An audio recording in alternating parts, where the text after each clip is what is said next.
there's no initiative or something like that. Right. So I just go through people. Okay, what do you do? Right. I do this. I want to do this, and so on. And I take it one by one, basically. Excellent. And the order in this case is probably intuitive. That's okay. This is called free and clear. We are just learning what each of us is moving into. It is what I call in my techniques intent. Yeah. So what your intention and what you have done is separated intention from initiation. Just because I say I want to do it doesn't mean my character has moved yet, right? No. So it's separate. In some games, it's squished together. Yeah. Some games, it's separate. Doesn't matter as long as we know. No. Okay, so with that in mind, we all state our intentions. Now, I am not a robot fighter in any of my, abilities. And so therefore, oh my goodness, and all I can do is reassure people. That is terrible. I am going to, let's see, they're preventing us from getting into the forest, right? That's the idea? Yeah. Okay, so my only way to deal with this is probably to try to escape, to run into the forest and somehow evade them. They're between you and the forest, right, so they're right. I see. So in that case, I am looking very panicked, and I will be forced to use whatever default resolution you have, or must I choose? I will tell you my action. My action will be to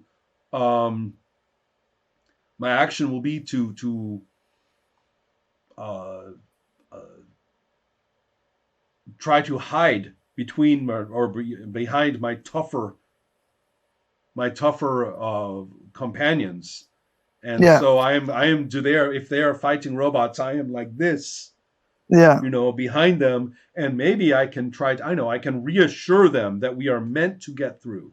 We are meant, the children of the seed are waiting for us. I'm trying to reassure them that we can do this. This is not so bad.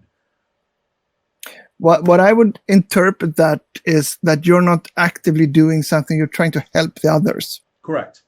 So that would immediately put your actions in that phase.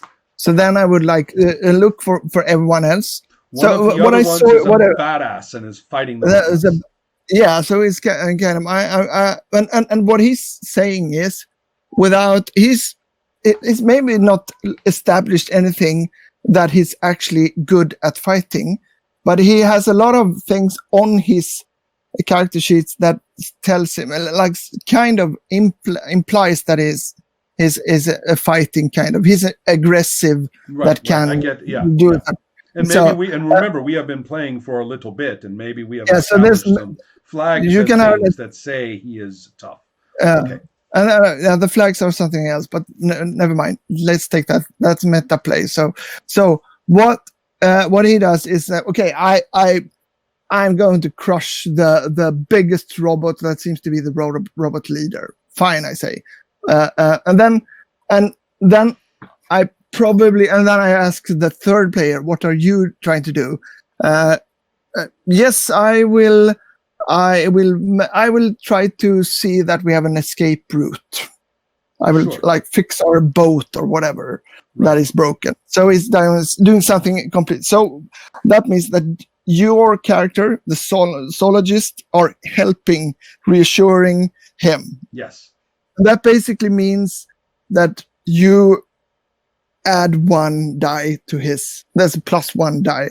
So what is his starting points then, or his? We have to. Then we're looking. Then I start again. Okay, what established facts can be referred to what you're doing, and then we look at those. How many dice does he get for each fact? One. What kind of dice? And this is if he only can find. If he can find any, he wants to attack the robots, but there's nothing on his character sheet, then he will get the D4. Well, as I say, please make up what you need to about the character to give him a nice, healthy handful of dice. Yeah. And don't explain it to me. Tell me how many dice you might be looking at for a very competent fighting character. This will not be a handful of dice. This will be either a 4, a 6, an 8, or a 12, a 10 or 12. Believe me. It's racing. Okay, I got an 8. Right. So I would guess that. I would guess if this is early in the story, he would probably have an 8 or a 10. He can. I'm looking at an 8. I'm looking at an 8. Yeah. Now, what do I do? What do? You say, I help him, and you tell the reassuring. You have already told them the reassuring stuff. So that would turn the 8 into a 10. Okay, no problem. Instead. I am looking at the D10, and I'm ready to go. Now, I have my conflict resolution table. Do I roll? Yeah. I get a 6. The outcome is successful, but it is definitely not neat or good in any way. Spectators cannot keep themselves from laughing. Your reputation is affected. That character gets some stress. And the player determines the outcome. I will be the player, and the player will destroy the robot leader very successfully, very powerfully, very effectively. But you, of course, get to subvert this in some way. Yeah. And that was not the leader. That was like the robot that was the carrying robot, totally defenseless to his now, violence. We did not quite get the completely successful, which is what we wanted, which is given access to people, things, information, or resources, which would allow us to get out of there. Yeah. Right. So we did not quite do that. No, we didn't resolve it totally. Right. It kind of and then he has to mark a stress. Right. And you, as helping him and being that, you will also mark a stress because that's I was involved. You were involved. That's very amusing because we can obviously the two players can look at each other and fantastic, and then oh no, right? Yeah, exactly. So there's our stress. And then there is a roll you can make. That roll that's probably say that is D10 also because that can affect what happens next. So really? If you because you see in both on the end of the upper half and the lower in both ends it have kind of ripple effects where you can get penalties for the next round, or you can have long-term bad effects or long-term good effects. So his role with this might affect you also. What do I do? You haven't given me instructions. What do I do? Yeah. Roll a dice 10. Yes, I roll an 8. An 8, and that's much better. So he's fixing the boat. He's fixing the escape route. Other guy. That's right. Yeah. Okay. Yes. So he's completely successful. So he at this point he pops up and says, "I got it. Get over here." Right. Or something. Right. So and he goes ahead and pays stress. So he gets the blue D8, which is sitting there waiting for him at this time. Yeah. And so then the blue this becomes interesting. Then he has the blue D8. That means that I know the next time he will be able to roll not only the 10 but also the blue D8 and choose whatever. You are looking into the future in your crystal ball. My character is still down here with these demonic robots, and I don't care about anybody's next anything. So, so actually, I changed my mind. I do care. Let's say that we are looking at our situation and we are feeling pretty vulnerable, surrounded by these or confronted by these robots. But our friend who has just fixed the boat beautifully, and he has this blue die. Yeah. I suspect that the next move is he's going to try to swoop the boat and grab us. Yeah. Because he has a good thing going. Right. So exactly. He's going we're to okay, we're a little bit screwed here. We're running out of things we can use on our sheets, but you are in good shape. Let's have you come get us. So let's say that happens. Yeah. I have a question for you. Mm-hmm. Do we merely let the narrations eventually resolve the situation? Or is there a way that we can finally establish that we have got away from these robots? That would be like establishing, now I'm trying to escape. So right. I'm trying to help you to escape. And that is a complex situation. There can be many outcomes for that character. He can either, and I mean, it can be different. Your character, for an example, can dive into the boat. Right. And just, so I would like have that as a complex situation. Fine. And I would add stress and stuff from the table as we go along. I'm saying before every roll. Yeah.